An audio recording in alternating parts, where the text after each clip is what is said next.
Let me tell you something simple and true.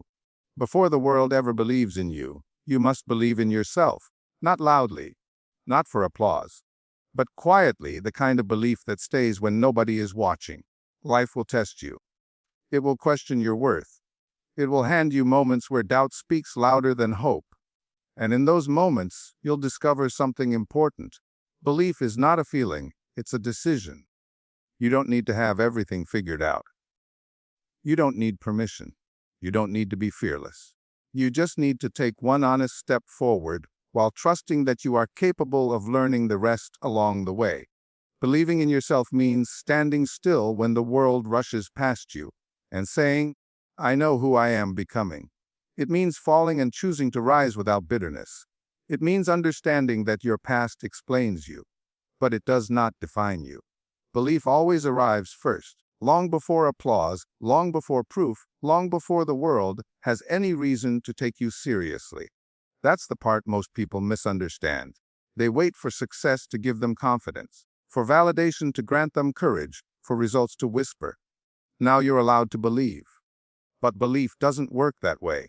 It never has. Belief is the quiet agreement you make with yourself when there is nothing to show for your effort yet. No medals, no milestones, no witnesses. It's choosing to trust your direction while the road is still dark, while every step feels uncertain, and while doubt keeps asking uncomfortable questions. At the beginning, belief feels unreasonable. There's no evidence to support it, no guarantee to lean on. All you have is an idea, a feeling, a pull towards something better. And that's exactly why belief matters most at that stage. Because when results are absent, belief becomes the fuel. It's what gets you out of bed when progress feels invisible. It's what keeps you working when nobody notices. It's what reminds you that growth is happening quietly, beneath the surface, long before it ever shows up in the light. Every meaningful change in life begins this way, unseen, uncelebrated, and uncertain. Seeds don't announce themselves when they're planted. They don't demand recognition from the soil. They grow anyway, in silence, in darkness. And belief works the same way. You don't believe because you've already arrived. You believe because you're willing to keep going until you do. Results are not the cause of belief. They are the consequence of it. There will be moments when your belief feels fragile, when the gap between where you are and where you want to be seems too wide to cross. In those moments, remember this: belief doesn't mean you're sure of the outcome. It means you're committed to the process. It means you trust yourself enough to continue, even when clarity is missing, even when progress is slow, even when the voice in your head tells you to wait until you're ready. Ready is not something you become after results appear. Ready is something you choose before they do. The world rewards proof, but life is built on faith in unseen effort. The strongest people you admire once stood exactly where you are now, working without guarantees, believing without evidence, moving forward without applause. What separated them wasn't luck or talent. It was the decision to believe early, to act as if their effort mattered before the world confirmed it did. So don't wait for success to give you permission. Give yourself permission now. Believe first, work second. Results will follow, quietly at first, then all at once. Doubt is not your enemy, it never was. Doubt is simply a sign that you're standing at the edge of something unfamiliar, something that matters enough to make your heart hesitate. Every person who has ever tried to grow, to change, to become more than they were yesterday has felt it. The quiet uncertainty, the inner question that asks, "What if I'm not enough?" That question doesn't mean you're weak. It means you care. It means you've stepped beyond comfort and into possibility. What matters is not the presence of doubt, but the decision you make when it shows up. Too many people mistake doubt for a warning sign, a signal to stop, to retreat, to wait until confidence arrives. But confidence rarely arrives on its own. It's built by movement. Doubt doesn't disappear when you stand still, it grows louder. It feeds on hesitation. The only thing that weakens doubt is action, small, imperfect, courageous action taken in spite of it. Quitting, on the other hand, is a choice, a quiet one. It doesn't always look dramatic. Sometimes quitting looks like procrastination. Sometimes it looks like lowering your expectations. Sometimes it looks like telling yourself you'll try again. someday. But every time you choose to stop because doubt felt uncomfortable, you teach it that it has authority over you. And once doubt learns it can control your decisions, it won't stop asking for more. Here's the truth most people never tell you: doubt never fully goes away, even at the highest levels of success. It simply changes its questions. The difference is that those who keep going stop treating doubt as a verdict and start treating it as background noise. They hear it, acknowledge it, and move forward anyway. They understand that courage is not the absence of fear. It's the refusal to let fear make the final call. You don't need to defeat doubt. You just need to outlast it. Stay in the process long enough, and doubt begins to lose its power. Each step forward, no matter how small, becomes evidence. Not that you're perfect, but that you're capable. And capability grows quietly through persistence, not certainty. There will be days when doubt feels heavier than your motivation. Days when quitting seems reasonable, even logical. In those moments, remember this: quitting only offers temporary relief. It silences the discomfort for a moment, but it replaces it with something far worse: regret. The kind that lingers. The kind that asks what might have happened if you had stayed just a little longer. So let doubt speak. Let it ask its questions. Just don't hand it the pen to write your ending. Keep going. Because doubt is a feeling, and feelings pass. But the strength you build by not quitting stays with you. There comes a moment in every life when waiting for permission becomes more painful than taking the risk of moving forward. Yet so many people remain frozen there, looking around for nods of approval, for reassurance, for someone else to say, "Yes, you're ready now." But the truth is simple and often uncomfortable: no one is coming to grant you that permission. And they don't need to, because the authority to begin has always been yours. Approval feels comforting. It feels like safety.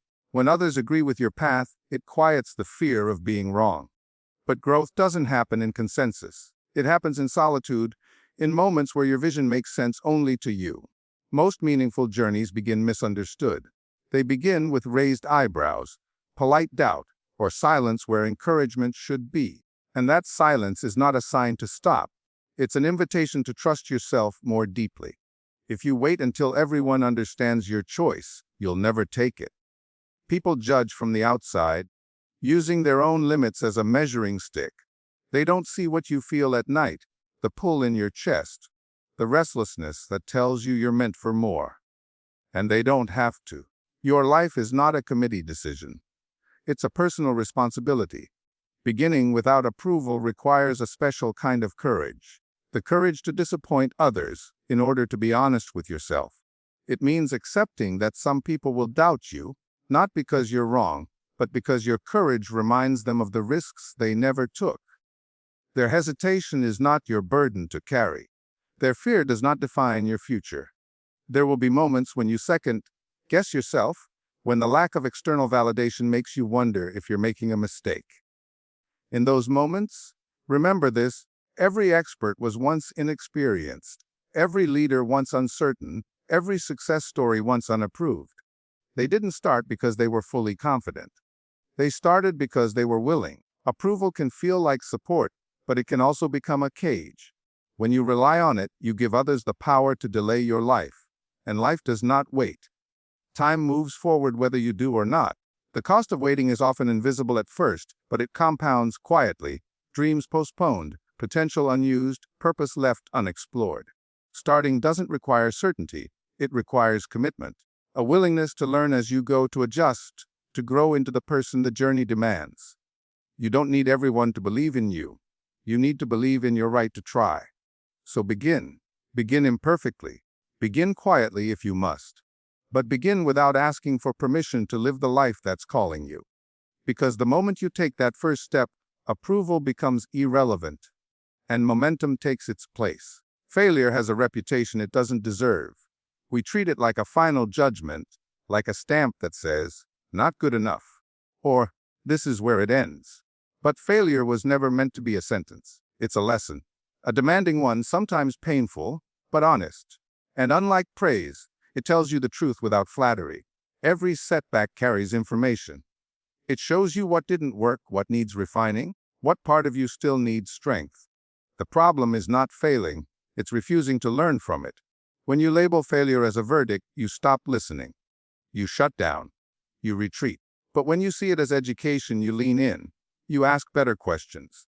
You grow wiser instead of bitter. No one reaches anything meaningful without failing along the way. Not once. Not ever. Behind every success story is a long list of attempts that didn't go as planned. Ideas that collapsed, doors that stayed closed, moments where confidence cracked under pressure.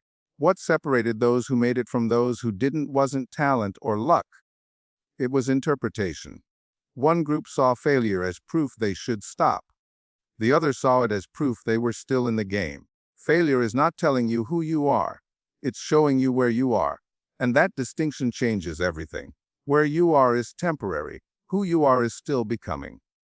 When something falls apart, it doesn't mean you're broken. It means your approach needs adjustment, your timing needs patience, or your skill needs sharpening. That's not defeat. That's development. There will be moments when failure hits hard, when it feels personal, when it bruises your pride, when it makes you question your worth. In those moments, remember this: failure doesn't erase your effort. It honors it. You cannot fail at something you never attempted. Every stumble is evidence that you had the courage to step forward when staying comfortable would have been easier. The most dangerous failures are not the ones that happen. They're the ones you avoid by never trying. Those failures are silent. They don't teach you anything. They just leave you wondering what might have been. And that kind of regret lasts far longer than any setback ever could. Education is rarely comfortable. It stretches you. It exposes weaknesses. It asks you to evolve. Failure does the same. It demands honesty. It demands resilience. And if you're willing to accept its lessons without letting it define you, it becomes one of your greatest allies. So don't let failure decide your ending. Let it refine your next chapter. Take what it teaches, leave what it hurts, and move forward stronger than before. Because failure was never the opposite of success. It was always part of the path toward it. Real confidence doesn't announce itself when it enters the room. It doesn't demand attention or seek validation. It doesn't need to prove anything. It simply is. Calm, steady, grounded. While insecurity often speaks the loudest, true confidence prefers silence, because it knows its value doesn't depend on being seen or heard by everyone else. We've been taught to confuse noise with strength, to believe that confidence looks like constant talking, constant winning, constant showing the world how capable we are. But that kind of confidence is fragile. It needs applause to survive. The moment the attention fades, so does the certainty. Real confidence is different. It's built quietly, through preparation when no one is watching, through discipline when motivation disappears, through consistency long before recognition arrives. Calm confidence comes from knowing you've done the work. It's the quiet assurance that even if things don't go perfectly, you can handle what comes next. You don't rush to defend yourself. You don't feel threatened by other people's success. You don't need to dominate the room to feel secure in your place within it. You listen more. You observe more. And when you speak, your words carry weight, not because they're loud, but because they're certain. The loudest voices often hide the deepest doubts. They perform confidence instead of living it. They chase approval because they haven't yet learned to trust themselves. Calm confidence doesn't chase. It attracts. It doesn't react to every challenge or criticism. It responds when necessary and lets silence do the rest. There is power in that restraint. This kind of confidence is not born overnight. It's earned. It comes from surviving difficult moments without losing yourself, from making mistakes and choosing growth over shame, from setting boundaries and honoring them, from knowing your values so clearly that outside opinions can't shake your foundation. When you know who you are, you don't need to convince anyone else. There will be moments when the world mistakes your calm for weakness. Let them. Calm confidence doesn't need to correct misunderstandings. Time reveals what noise never can. Results speak. Integrity speaks. Consistency speaks. And they speak louder than any performance ever could. In pressure-filled moments, calm becomes your greatest advantage. While others panic, you breathe. While others react, you think. While others rush to be seen, you focus on doing the work right. That steadiness becomes your signature. People begin to trust it. Opportunities begin to follow it. Not because you demanded respect, but because you embodied it. So don't measure your confidence by how boldly you speak or how much attention you command. Measure it by how grounded you remain when no one is watching, by how steady your voice stays under pressure, by how little you need to prove. Because real confidence isn't loud, it's unshakable. Your past has a voice. Sometimes it whispers gently, reminding you of lessons learned. Other times it speaks loudly, trying to convince you that who you were is all you'll ever be. But here's the truth you need to hear: your past is not the author of your life. It's a chapter. Important, yes, but incomplete. And no story is meant to end in the middle. We all carry moments we wish we could rewrite. Choices made without wisdom. Opportunities missed. Versions of ourselves that didn't yet know better. It's easy to let those moments become labels, to believe that mistakes define us more than our intentions ever could. But growth begins the moment you understand that experience is not identity. What happened shaped you, but it does not confine you. The past exists to teach, not to imprison. It shows you what hurt, what mattered, what you survived. But when you replay it endlessly, you give it power it was never meant to have. You freeze yourself in time, refusing to turn the page because you're afraid of what the next chapter might demand of you. And yet, staying where you are costs more than moving forward ever will. Every day you wake up, the story continues. Whether you acknowledge it or not, you are writing something new through your choices, your habits, your courage. Redemption doesn't require erasing the past, it requires rising beyond it. The strongest people are not those with perfect histories, but those who refuse to let imperfect histories stop them from becoming better. There will be voices, sometimes your own, that try to remind you of who you used to be when you fall short again. Let those reminders guide you, not guilt you. Wisdom grows from reflection, not from self-punishment. You are allowed to outgrow old versions of yourself. You are allowed to change your mind. You are allowed to become someone your past never predicted. Your scars are not signs of weakness. They are evidence of endurance. They prove that you lived, that you tried, that you survived what once felt unbearable. And survival carries strength within it, whether you recognize it yet or not. When you stop hiding from your past and start learning from it, it transforms from a burden into a foundation. The future doesn't ask you to be perfect. It asks you to be willing to learn, willing to forgive yourself, willing to keep writing even when the ink smudges. The past can inform your decisions, but it does not get to decide your destiny. So turn the page. Not because the previous chapter didn't matter, but because it did its job. It brought you here. And what comes next is still unwritten. Belief doesn't arrive in a single moment of clarity. It's not a sudden wave of confidence that washes over you and stays forever. Belief is built, slowly, quietly, through repetition. Through showing up on days when motivation is low and progress feels invisible. Consistency is the bridge between who you are now and who you're becoming, and every time you cross it, your belief in yourself grows stronger. Most people wait to feel confident before they act. But confidence is not the cause of action, it's the result of it. Each small promise you keep to yourself becomes evidence. Evidence that you can be trusted. Evidence that you can follow through. And over time, that evidence turns into belief. Not the loud kind that demands attention, but the steady kind that doesn't collapse under pressure. Consistency teaches you something powerful. You don't need perfect days to make progress. You just need honest ones. The days where you do a little, even when you feel like doing nothing. The days where effort matters more than enthusiasm. Those are the days that shape your character. Because when you prove to yourself that you can move forward without being inspired, you unlock a deeper level of self-respect. There will be stretches where consistency feels boring, unrewarded, even pointless. No breakthroughs, no recognition, just routine. And that's where most people stop. They mistake quiet progress for stagnation. But growth often hides in repetition.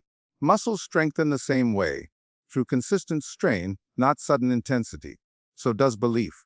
Every time you choose discipline over distraction, you reinforce the idea that you are capable of becoming more. Consistency also frees you from fear. When you show up daily, failure loses its power. One bad day no longer defines you because tomorrow brings another chance to continue. You stop seeing setbacks as endings and start seeing them as part of the rhythm. And in that rhythm, belief stabilizes. It no longer depends on mood or circumstance. It depends on habit. Over time, something shifts. The work that once felt forced begins to feel natural. The effort that once required willpower becomes part of who you are. You don't question whether you can continue. You simply do. That's when belief becomes unshakable. Not because you never struggle, but because you've proven again and again that struggle doesn't stop you. You don't build belief by waiting for the perfect moment. You build it by honoring small commitments in imperfect ones. One step, one day, one decision at a time. Stay consistent long enough, and belief will no longer be something you chase. It will be something you stand on. And so, when the noise fades, when the opinions quiet down, when the world stops watching for a moment, listen to what remains. That quiet voice inside you, that's belief. Not the kind that shouts, not the kind that demands certainty, but the kind that stays. The kind that keeps walking when the road gets lonely. The kind that understands growth is rarely loud and never instant. You won't always feel strong. You won't always feel ready. And there will be days when progress seems invisible. But remember this, belief is not proven in moments of comfort. It's revealed in moments of persistence. When you choose to continue, when you choose to learn, when you choose to rise again without needing applause. You are not late. You are not broken. And you are not defined by yesterday. You are defined by what you choose next. So take the step, even if it's small. Trust the process, even when it's unclear. Stay consistent, even when motivation fades. Because every time you honor your effort, every time you refuse to quit, you strengthen something far more valuable than success. You strengthen trust in yourself. And once that trust is built, nothing can take it from you. Not doubt, not failure, not time. Believe in you, quietly, steadily, completely. Because that belief is where everything begins.